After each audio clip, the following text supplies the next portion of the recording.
एक बार की बात है। एक बहुत पुराना गांव था जिसका नाम था सुल्तानपुर। वो एक भूतिया गांव था। वहां के लोग एक चुड़ैल के साए से बहुत परेशान थे। फिर एक रात सब गांव वाले सो रहे थे, तभी किसी की पायल की आवाज आती है। अजी, आपने ये आवाज सुनी? लगता है वो चुड़ैल आज रात फिर गांव में आई है।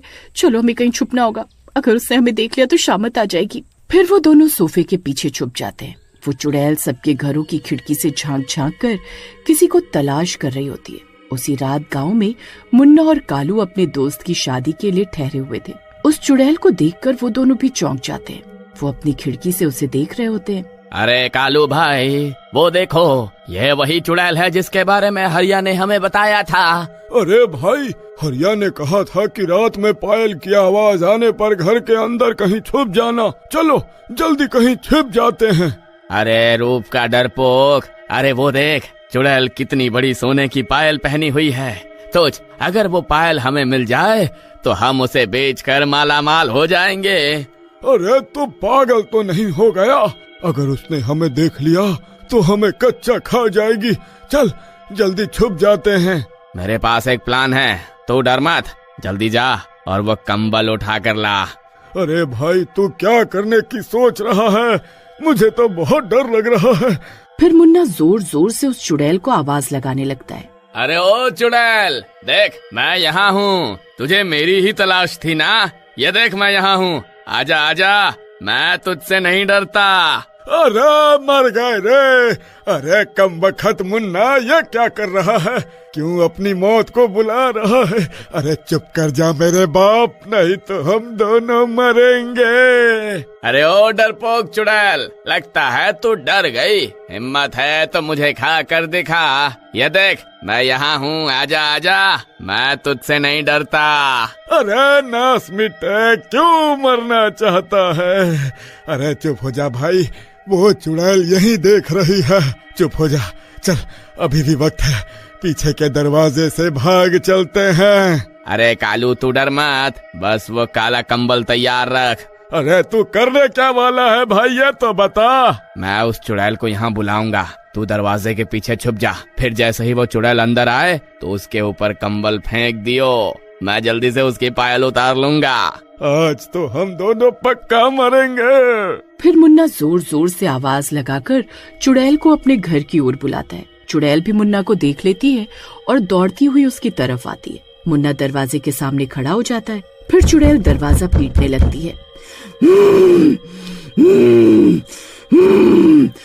खोल, दरवाजा खोल, देख तेरी मौत तेरे सामने खड़ी है। आज तेरा खून पीकर अपनी प्यास बुझाऊंगी। अरे मुन्ना भाई, अभी भी मौका है, चल पीछे के रास्ते से भाग चलते हैं। अब हम पीछे नहीं हट सकते, तू जल्दी से दरवाजा खोल दे, अभी खोल दरवाजा।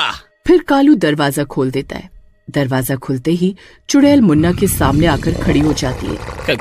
कालू जल्दी से कंबल फेंक। कालू चुड़ैल को देखकर सुन्न हो जाता है। डर के मारे उसकी हालत खराब हो जाती है, उससे हिला भी नहीं जाता। अरे कमबख्त क्या कर रहा है? अरे अपने साथ साथ मुझे भी मरवाना चाहता है क्या? अरे जल्दी से चुड़ैल के ऊपर कंबल फेंक। फिर कालू हिम्मत जुटाकर चुड़ैल के ऊपर कंबल डाल देता है। कंबल डलते ही चुड़ैल को कुछ दिखाई नहीं देता।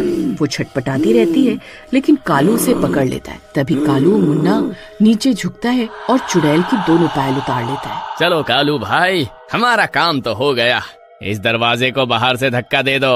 और दरवाजा बंद कर देते हैं और पीछे के रास्ते से भाग जाते हैं। अरे भागो, अपनी जान बचाकर भागो। अरे मर गए रे। अरे मुन्ना, तेरा नाश मिटे, आज तो तेरे लालच ने हम दोनों को मरवा ही दिया था। फिर वो दोनों भागते भागते जंगल के अंदर घुस जाते हैं और झाड़ियों के पीछे छुप जाते हैं। मेरी पायल, कमबख्तों, मैं तुम्हें जिंदा नहीं छोड़ूंगी। तुमने मेरी पायल चुराकर अपनी मौत को बुलाया है। फिर वो चुड़ैल उन दोनों की तलाश में पूरे गांव में हाहाकार मचा देती है। कहाँ छुपे हो कमबख्तों, बाहर आओ, वो पायल मेरे लिए बहुत जरूरी है। कहाँ छुपे हो तुम? चुड़ैल पूरी रात भर उन दोनों की तलाश में इधर उधर भटकती रहती है और सुबह होते ही वो गायब हो जाती है। उधर दूसरी तरफ सुबह होते ही मुन्ना और कालू नींद से जागते हैं। मुन्ना खुश होकर पायल निकालता है और कहता है, भाई अब हमारी किस्मत बदलने वाली है। इस पायल को बेचकर हम माला माल हो जाएंगे। लेकिन जैसे ही दोनों गांव लौटते हैं, पूरे गांव में सन्नाटा पसरा होता है और ना तो कोई औरत, ना बच्चे, ना बूढ़े, कोई दिखाई नहीं देता। अरे भाई, ये क्या हो गया? सब कहाँ चले गए? अरे शायद डर के मारे सब गांव छोड़कर भाग गए होंगे। पर तभी हवा के झोंके के साथ दोनों को पायल की छनक सुनाई देती है। मुन्ना नीचे देखता है। पायल अपने आप खनक रही थी और पायल से खून की बूंदें टपक रही थी। अरे मुन्ना, अरे ये सोने की नहीं, अरे ये खून की पायल है। ये तो चुड़ैल की आत्मा का हिस्सा है, इसीलिए पूरा गांव गायब हो गया। तभी गांव के बीचों बीच एक चीख गूंजती है, मेरी पायल लौटाओ।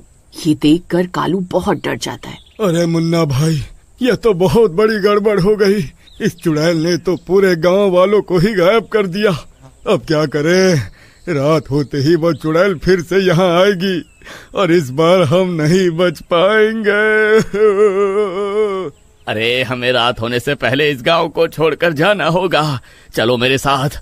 फिर वो दोनों दौड़ते दौड़ते गांव की मेन सड़क पर बने बस स्टैंड पर पहुंच जाते हैं।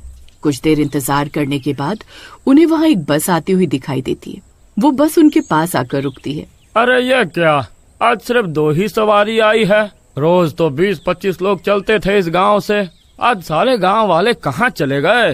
अरे भाई, आज गांव में महोत्सव है, सभी गांव वाले वहीं हैं, इसलिए आज कोई नहीं आया। फिर वो बस उन दोनों को लेकर वहाँ से शहर की ओर चली जाती है। शुक्र है भगवान का, इस भूतिया गांव से पीछा छूटा। आज तो बाल बाल बच गए। बस थोड़ी देर और, कुछ ही देर में शहर आ जाएगा। फिर वहाँ पहुँचते ही सबसे पहले ज्वेलरी शॉप ढूंढकर इस पायल को बेच देंगे और फिर हम माला माल हो जाएंगे। हाँ, और फिर हमें कभी नौकरी करने की जरूरत भी नहीं पड़ेगी, पैसा ही पैसा होगा। फिर थोड़ी देर में उनका शहर आ जाता है। फिर शहर पहुंचते ही वो दोनों एक ज्वेलरी शॉप पर उस पायल को बेचने के लिए जाते हैं। भाई साहब, हम इस पायल को बेचना चाहते हैं, हमें इसका क्या दाम मिलेगा? अरे वाह, इतनी सुंदर पायल। ठीक है, मैं इसे खरीद लूंगा। मैं इसे एक बार परख लेता हूँ, आखिर सोने की है भी या नहीं। तभी ज्वेलरी शॉप में पायल अचानक खून से भीग जाती है। चारों तरफ अंधेरा छा जाता है। अरे ये कैसी पायल है? इसे यहाँ से ले जाओ, वरना मेरी दुकान बर्बाद हो जाएगी। मुन्ना और कालू दोनों डर जाते हैं। तभी अचानक हवा का तेज झोंका आता है और चुड़ैल की आवाज गूंजती है, मेरी पायल लौटा दो वरना खून की नदियाँ बहेंगी। भाई, अब हमें समझ आ गया, ये पायल किसी और की अमानत है। लालच ने हमें मौत के मुंह तक पहुंचा दिया। चलो इसे वापस गांव लेकर चलते हैं। हाँ कालू, तो सही कह रहा है। अमीरी के लालच में मैं सब कुछ भूल गया था। अगर हमने इसे वापस नहीं किया तो पूरा गांव हमेशा के लिए खत्म हो जाएगा। फिर मुन्ना और कालू पायल लेकर गांव लौटते हैं। गांव अब भी सुनसान है। अरे भाई देख, सब परछाइयाँ हमें घूर रही हैं। अरे ऐसा लग रहा है हमें कच्चा खा जाएंगी। कालू भाई, उन परछाइयों की आंखों में मत देखो, बस चुपचाप खड़े रहो, बाकी मैं संभाल लूंगा। ओ चुड़ैल सुन, ये ले तेरी पायल। हमने गलती की लेकिन अब इसे लौटा रहे हैं। चुड़ैल जी, हमें माफ कर दो, हमने आपकी पायल चुराने की हिम्मत की, हमसे गलती हो गई। तभी वो चुड़ैल उनके सामने आकर खड़ी हो जाती है। मुन्ना कांपते हुए पायल जमीन पर रखता है और पायल खनकते हुए चुड़ैल के पैरों में चली जाती है। चुड़ैल जी, हमें माफ कर दो, हमने आपके ऊपर कंबल